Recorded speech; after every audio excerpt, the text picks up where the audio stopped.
Welcome to Blizzard Fire. We hope this video helps fire up your solution. You start by signing into the device with your Apple ID. Make sure two-factor authentication is available because Apple will often prompt for verification. Once signed in, go straight to Settings, tap your name, and open Payment and Shipping to view active methods.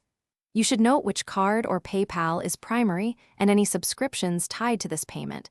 This avoids accidental interruption. If you intend to remove a family member's payment, have their consent and credentials ready. Now you remove or replace the payment method. Tap Edit inside Payment and Shipping, then delete the card or PayPal entry. If you have active subscriptions, cancel them first under Settings Subscriptions so charges don't fail unexpectedly. This is important because subscriptions often lock to the billing account. If you prefer, add an alternate payment before deleting the old one. Make sure billing address and phone match Apple ID records, since mismatches can block changes.